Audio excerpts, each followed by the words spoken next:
convidado de hoje do JBS Conversas com Arte, da vossa FAT TV, é um grande compositor português, Nuno Nazaré Fernandes. Nuno, muito obrigado. Essa do grande é por ter mais no anterior. Até por ser mais alto que eu. Muito obrigado, a Desfolhada, a Menina do Alto da Serra, O Vento Mudou, todas essas grandes composições. A Canção de Madrugar para mim é para mim quase para todos os portugueses. Essa é aquela que não ganhou, não é?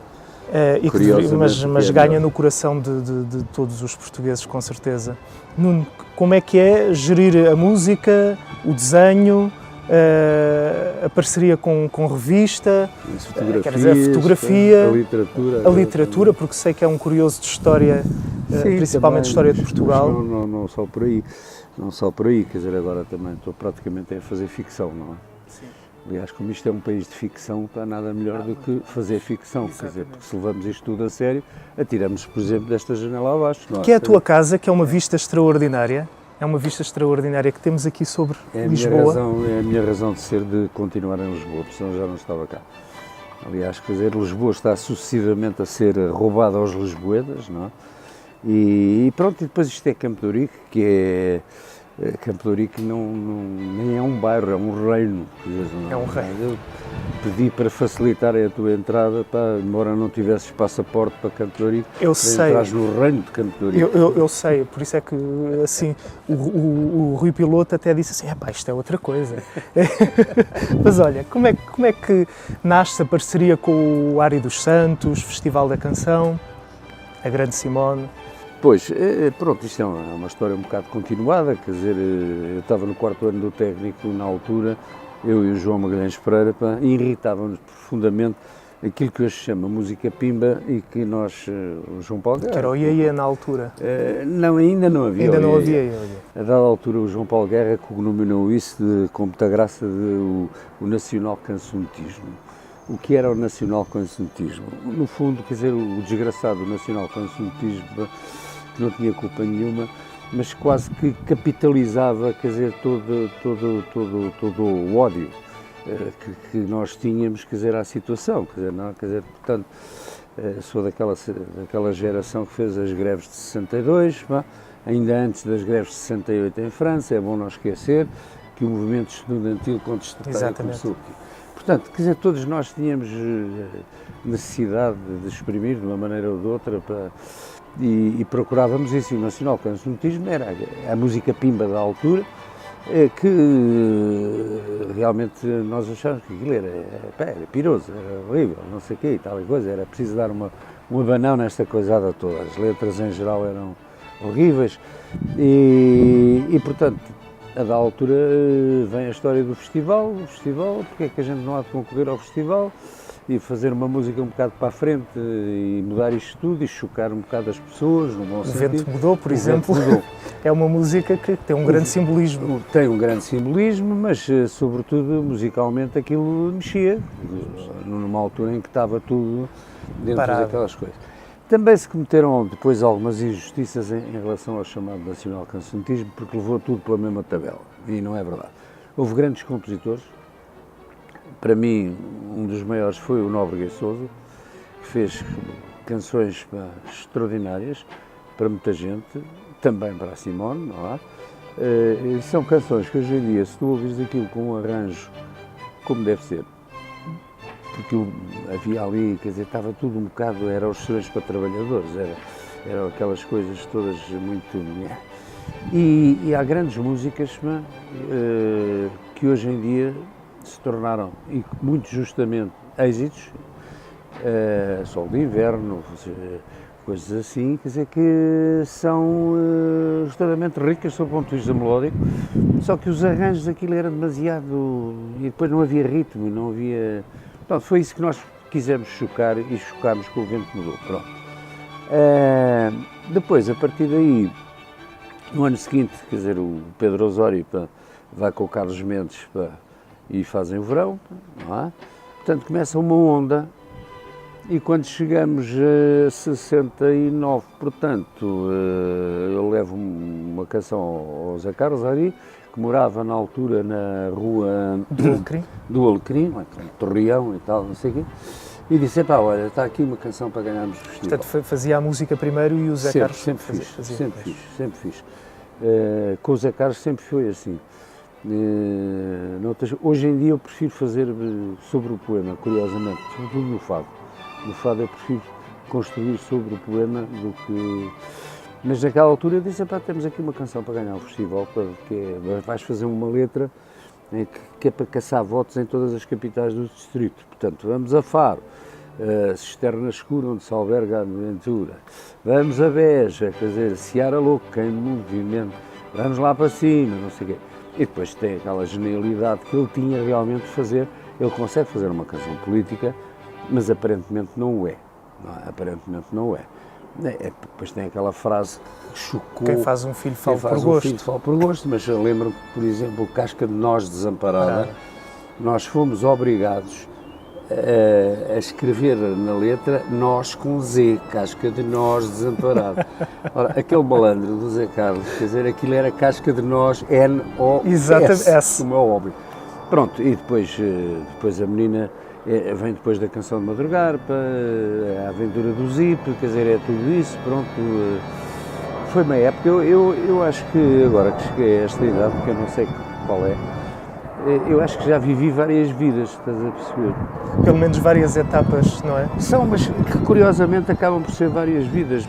Também tem vida... profissões, fotógrafo, sim, motorista. Pois, também fotografei moda, depois, quer dizer, com o desaparecimento do Zé Carlos, quer dizer... Em 84.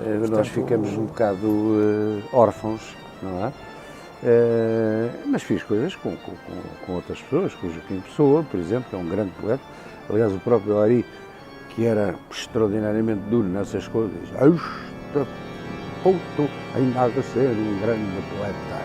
E ele disse-o, e é verdade, sim senhor, pronto, ele bebeu muito nos Ecás, mas todos nós bebemos, temos todas as nossas influências. É preciso, uma coisa é ser influenciado, outra coisa é copiar. Isso é uma coisa que eu não suporto. As pessoas, quer dizer, como nós sabemos quem são, que pura e simplesmente copiam, isso eu acho uma coisa detestável. Mas a influência, a minha influência do jazz, a influência da música clássica, sobretudo. Quer dizer, mas o Nuno estudou música, ou composição? Vamos lá ver uma coisa, quer dizer, não. Eu aos 7 anos disse à minha mãe que queria aprender um instrumento. E a minha mãe então, quer dizer, disse, que instrumento? E eu disse que queria aprender violino. E ao fim de 6 meses, quer dizer, eu não conseguia tirar do violino um som mais melodioso de qualquer vaca a mugir, quer dizer, e desisti do violino. Pronto. Depois há um hiato, depois aos 12 anos tive piano com a Maria Luísa Manso, era uma professora que morava aqui ao pé, curiosamente. E depois abandonei por causa do solfejo. Era muito chato, não é? Era uma maneira errada de aprender música. Também como estudante de conservatório é horrível. Sabes isso? Mas hoje em dia há uma maneira de abordar a música para os miúdos que eu acho muito mais inteligente. Mais aberta. Pois? Cativa. O ensino deve ser cativado e não imposto. Aquilo do solfejo era realmente uma grande chatice. Mas teve noções musicais? Sim, não, sobretudo tenha um passado desde pequeno, não há? Que a minha mãe e o meu pai, qualquer deles, tinha o curso superior de piano, não há? Quer dizer, e portanto, quer dizer, e o meu pai também compunha. E a minha mãe era sobretudo uma grande executante, porque era, mas... De peças clássicas? Sim, mas tudo isso, quer dizer, me influenciou, quer dizer, e está cá dentro e às vezes, curiosamente, eu lembro quando fiz uma coisa do Ari, que era a Ave Maria do Povo para a Simone, e a dada altura, quer dizer, chega a uma altura que disse, e agora? Eu só posso ir para aqui, mas isto não é meu, isto é do Luís. Olha, que se lixe. Aí vai, quer dizer, e sigo com aquele bocadinho, com aquela linha melódica claramente do Luís. E depois assinei com o Luís. Não lhe pedi licença porque ele não me atendeu o telefone. Não? Não, já estava morto para aí há 150 anos ou coisa não, assim. Mas é uma pena, porque hoje em dia... reclamou direitos. Não? Não. Não, mas hoje em dia podia-se colocar uma cunha aí ao São Pedro ou qualquer coisa que nos facilitou até este tempo aqui em fevereiro. Pois é.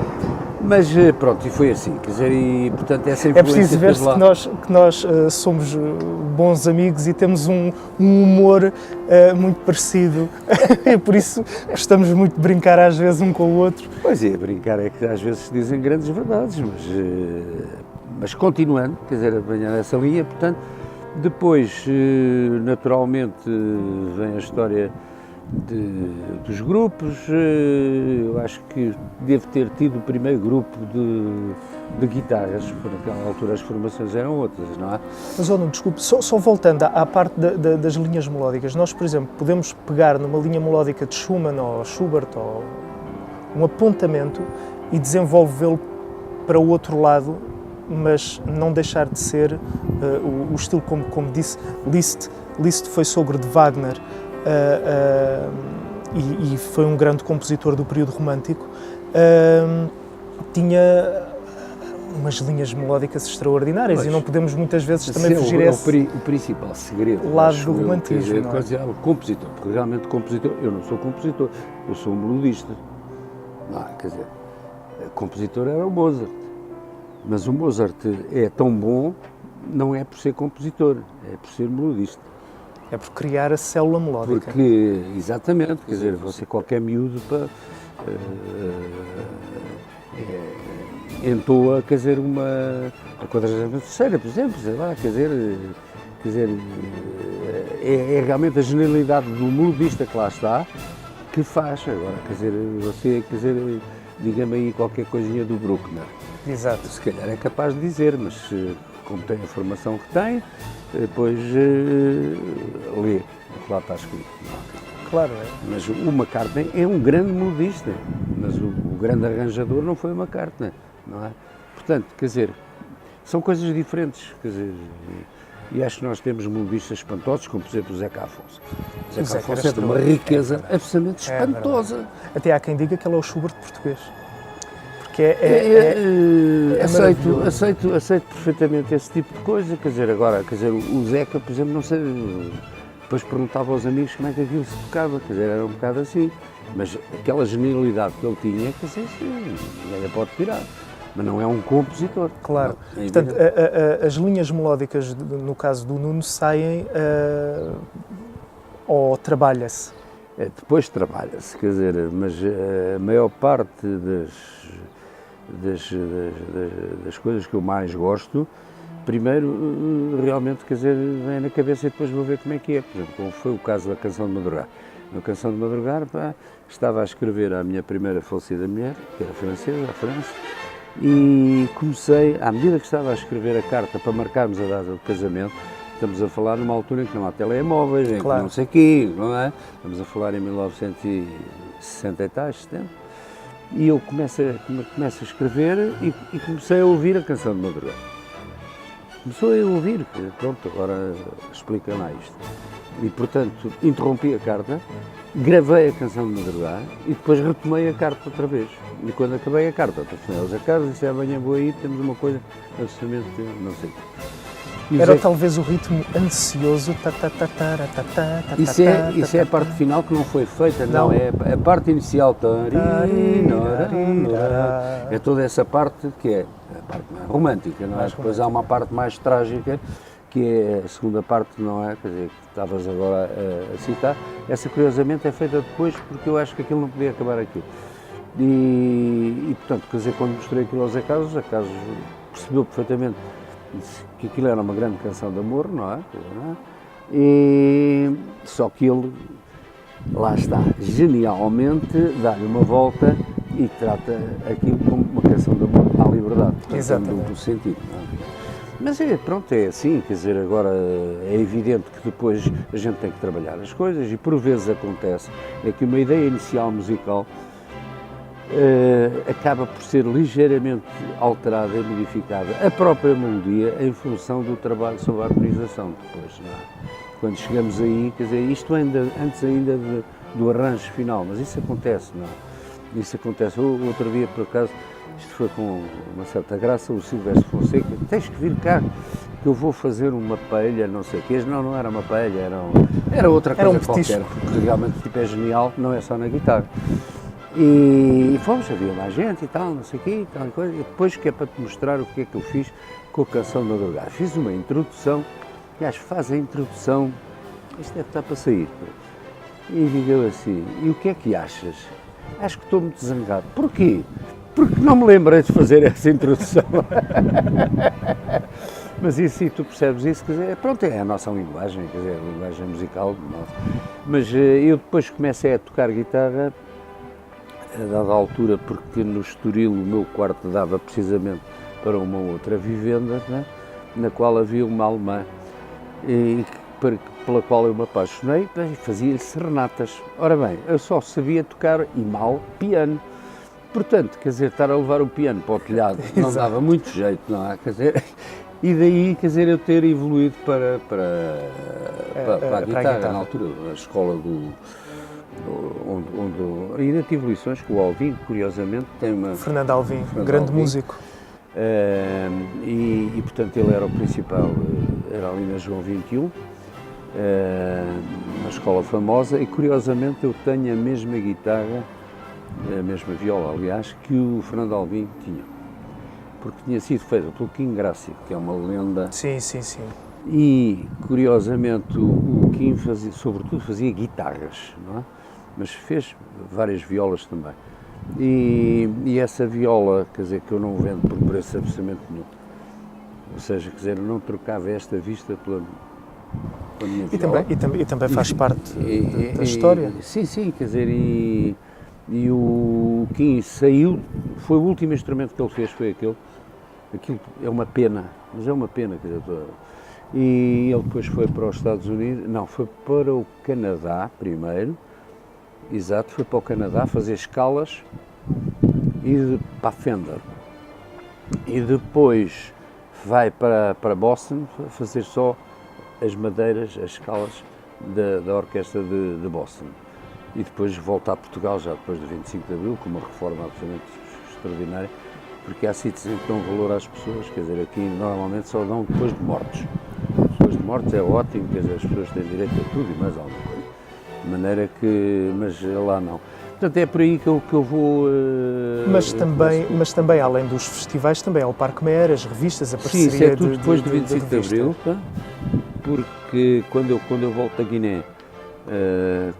Guiné, a esmagadora maioria, para não dizer mesmo a quase totalidade das empresas para as quais eu deveria trabalhar como engenheiro, depois estavam ocupadas, tinham falido, não sei quê, não sei quantos, e eu estava por exemplo, na Praia da Rocha, tinha saído para lá com a minha mãe, com a minha mulher, com o Hugo, que já existia, pequenino, não é?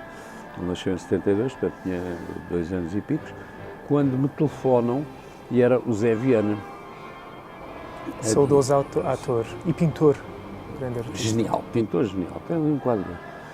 E o Zé disse, não sei o quê, era para te convidar, se querias fazer... Eu nunca fiz música para revista, mas tudo bem, mas como é que o Zé Viana fala? Foi o Rolo Duarte, que eu conhecia já o Rolo Duarte, aliás foi ele que me apresentou o Zé Afonso. E o Rolo Duarte, muito discretamente, mas era um tipo super antigo regime, e portanto naquela aventura que foi a Primavera Marcelista, que é a altura do ZIP e essa coisa toda, e é ele, portanto, que me diz ao Zé Viana convida. E eu venho para Lisboa e faço a minha primeira revista, que se chamava O Pá Pega na Vassoura, na qual conheci o Carlos Coelho, pronto. Conheci uma pessoa absolutamente extraordinária, que tenho imensas saudades, que era o maestro João Vasconcelos, que era o velhinho mais jovem que eu conheci até hoje, e com o qual aprendi muito, e que era sobretudo um homem muito reto, extraordinário. E pronto, quer dizer, depois a revista, quer dizer, a dada altura aquilo transformou-se num panfleto do PCP, quer dizer, que eu também não podia aceitar. Claro. Porque não mudava de uma ditadura para outra, não me zanguei, mas isto coincide com uma outra vida, lá está, que é a vida da minha passagem pela direção militar, da emissora nacional, quer dizer, pós 25 de Abril, no verão quente de 75, que é outra vida, pronto, que eu costumo dizer, pronto, quer dizer, na Guiné uma pessoa arriscava, quer dizer, arriscava os atentados, que houve 2, que aquilo que se falou, arriscava quando voava porque já havia mísseis e isto e aquilo e aquilo outro, mas propriamente onde eu arrisquei verdadeiramente o pescoço foi aqui em 75, quando eles me chamaram a mim e ao meu braço direito na Guiné da informação, porque eu deixei o batalhão às 10 da manhã no dia 25 de Abril de 74 e depois passei a controlar a informação, quer dizer, na rádio e aquela porcaria toda. Portanto, a dada altura, eles quando ocuparam a emissora nacional, faltavam-lhes os craques da coisa e convidaram, e portanto fui eu que fui reintegrado, foi o Zé Joaquim Leal e foi o Zé Manuel Barroso que foi dirigir o 1º de janeiro para o Porto. E eu fiquei, na realidade eu era o segundo, tinha um major acima de mim, mas os majores não, aquilo realmente era. E aí as coisas foram muito complicadas, quer dizer, normalmente não é nos sítios mais perigosos que a gente tem as surpresas, claro. Mas sim. Mas foi outra vida, pronto, mas foi outra vida. Tem N histórias. E não é? Como cartunista? Como cartunista, eu já fazia uns bonecos e tal, e não sei o quê. Fiz ainda, antes do 25 de Abril, fiz umas crónicas para o Século Ilustrado, e depois do 25 de Abril fiz uma coisa que se chamava O Jardim da Passarada. Sim. Que para o dia, depois para o Jornal Novo e depois para a tarde. E, portanto, quer dizer, tenho essa fase. Mas desde 13 anos que fazia capas para livros também, quer dizer, e ilustrava. Não é? Interessante, a fotografia vem depois mais tarde ou acompanha? Não, a fotografia, um tio meu, que é o meu tio Eurico, era um fotógrafo genial, absolutamente genial. E, portanto, eu herdei aquela paixão pela fotografia dele, e ele ofereceu-me uma Contax, a dada altura, e eu comecei, pronto, por aí fora e tal. A dada altura comprei uma Rolex, não, ou foi ele que me ofereceu, já não sei, uma Rolex 4x4, que era uma máquina muito pequenina, mas pronto, e fui fazendo fotografia por aí fora. Depois a dada altura, quer dizer, não havia dinheiro para eu comprar outra coisa e fiquei 6 ou 7 anos sem fazer fotografia. Quando mais tarde, quer dizer, um outro tio meu, o Ferri Borges, o engenheiro Ferri Borges, do Japão me traz a minha primeira Nikon, e depois aí nunca mais parei, pronto, quer dizer, aí nunca mais parei. O Nuno tem grande paixão também por cantores, por vozes, e a Simão de Oliveira foi uma grande voz, e é uma grande voz. Sim, mas mais que uma voz. É uma personalidade. Mim é uma cúmplice, quer dizer, é uma musa, quer dizer... Exatamente, portanto compor... Para a Simone é uma coisa completamente diferente, quer dizer, eu às vezes faço coisas que dizem, pois, mas isto é para a Simone. Não é, quer dizer, agora não sei, até pode acontecer que a gente venha a fazer mais coisas. Como é que o Nuno vê a música hoje em dia? Está diferente, certamente, mas qual é a linguagem que poderia dar hoje à música? O que é que falta à música hoje em dia, em termos simbólicos e em termos... À música ou à canção? A pergunta não é tão fácil como isso, não é? Porque vamos à canção. Hoje há uma tendência à fusão de géneros por aí fora. Sim, etc, até o fado está a atravessar uma fusão dessas. Quer dizer, as primeiras coisas que eu faço são fados. Não, quer dizer, e toda a malta da minha geração, quando eu fiz o Vento e coisas assim, etc, para fazer fados. Aquilo era uma coisa menor, ou extraordinariamente reacionária. Portanto, quer dizer, o fado, ou era o fado de rasca do fado que se cantava por aí, quer dizer, nas casinhas mais modestas, ou então era o fado aristocrático que era forçosamente reacionário. Claro. Isto era aquilo que as pessoas achavam. Quando grandes poetas começam a vir ao fado, eu não estou a falar só do Ari, estou a falar do David Mourão Ferreira, e outros assim, ou se começam a pegar em poetas e pôr-se isso naquela linguagem, eu sempre achei que o fado é uma coisa tão nossa, tão dentro de nós, que não podia de maneira nenhuma ser maltratado, não é? Eu lembro-me de ter introduzido umas flautas, umas cordas, mas muito ligeiras, quer dizer, portanto, Hoje em dia, quer dizer, já só falta não, porque já ouvi também, é fado com bateria, pá, ou com distorção de guitarras, pá, isso para mim, não saiam daquilo que é genuíno. Claro, que conselho daria a um músico, a um artista que está agora a começar a sua carreira como cantor, ou mesmo como músico, ou até como compositor? Que conselho daria o Nuno Nazaré? É ter bom gosto, mais nada. Ter bom gosto, pois, mas o bom gosto muitas vezes tem de ser trabalhado também no intelecto. E isso é outra história. Agora tu repara, quer dizer, que hoje em dia as coisas que têm mais sucesso são, precisamente, dentro do fado, são as coisas mais simples. O resto, pronto, depois de repente, agora vou cantar Vinícius. Está bem, ok, tudo bem, mas pode cantar Verdi. Quer dizer, são as tais coisas. Quer dizer, agora, cantar Verdi em fado é capaz de ser um bocado mais complicado, quer dizer, mas é tudo é possível.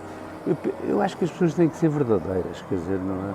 E quanto mais verdadeiras forem, mais isso sai cá para fora. O que é ser verdadeiro na arte? Ser coerente, quer dizer, não fazer porque estou a ganhar dinheiro, então vou fazer isto. Portanto, utilizar a nossa intelectualidade e a nossa arte, a nossa de cada um, a minha cantar, tocar, o que for, ao serviço da música, ao serviço da arte e não como exibição própria. Exato. É isso? Acho um bocado isso. E repara uma coisa, quer dizer, quando gravaste aquele disco com o nosso querido e saudoso João Balulacid, eu escrevi umas coisas precisamente sobre o que ele me pediu no inlay do disco, mas eu disse, não, o fado, inicialmente o fado é piano, curiosamente, que é uma coisa que as pessoas geralmente não sabem, para eles o fado é logo guitarra e viola, mas não é verdade. Não era nada confortável pelas vielas não, claro, é evidente de Lisboa não, levar um evolução, piano. Mas até era o piano. Depois há duas espécies de fado. Há o fado realmente, que é o fado mais lisboeta, e porque é que isso implica uma certa característica, porque Lisboa é um porto. Já lá vamos. E tens o fado de Coimbra, que é mais balada. Coimbra, não é? A canção de Coimbra toda ela, quer dizer, para mim tem uma linha trovadoresca, não é? Claro, quer dizer, do claro próprio claro Diniz, por aí fora, etc. Mesmo as desgarradas do fado de Coimbra têm É completamente diferente. É completamente Agora, diferente. O curioso é que o fado resulta precisamente dessa amálgama entre culturas, entre gentes, gente que chega e gente que parte. Exato. E, portanto, quer dizer, Lisboa foi, tradicionalmente, quer dizer, sempre um porto. E deste porto saiu e entrou 500 mil coisas. E é por isso que eu defendo a tese que o tango e o fado têm exatamente a mesma origem intercultural. Até há e eu posso dizer uma coisa, é que eu canto qualquer tango em fado e qualquer fado em tango. Exato. Até as canções napolitanas, se formos ver também. Sim, pois, mas lá está. Nápoles, aquela nostalgia, não é? Acapulco, no México, por exemplo, os portos têm têm tudo, até há um grande etnomusicólogo que fala sobre essas variações de música e que alcança as semelhanças nelas todas. Portanto, se nós cantarmos o Dicit in cielo vuia, por exemplo, ou uma canção napolitana, aquilo é fado, é o fado deles. Há uma nostalgia, porque o fado não tem que ser negativo, não é sempre a dor de corno, não sei o quê, e ela que matou o amante, e não sei o quê, não sei quantos, não, quer dizer, fundamental, mas é sempre amor. Eu acho que, fundamentalmente, há sempre aquela coisa que é tão nossa, mas precisamente, quer dizer, Nápoles também tem, que é a saudade. Chama-se de outra maneira, mas quer dizer, é um sentimento, por exemplo, os franceses, primeiro que percebam o que é preciso dizer, isto é parecido com o spleen do Baudelaire, pá. Então, exatamente. Então lá pelo spleen eles vão lá. Tá. Mas, pronto, é assim, quer dizer, portanto, de qualquer forma, eu acho que quando há uma revolução, seja no que for, as coisas mexem muito e é necessário que mexam e tal. Depois, digamos assim, que coa o produto final coa. E sairá com certeza, quer dizer, não há ninguém insubstituível, quer dizer, há pessoas diferentes que à sua maneira, mas a Grande Amália. Pois sim, senhor, com certeza, a Grande Amália, o grande João Ferreira Rosa, que ninguém falou quando ele morreu, porque isto e aquilo e aquilo outro. Há coisas diferentes, quer dizer, e nós hoje, portanto, uma geração mais velha, como na tua geração, temos excelentes vozes, quer dizer, pronto, se querem ganhar dinheiro, então vão lá fazer um disco, depois de serem conhecidos como fadistas, então vamos fazer não sei o quê, quer dizer, está bem, mas não é aquilo. Que projetos e novas músicas tem para nos oferecer?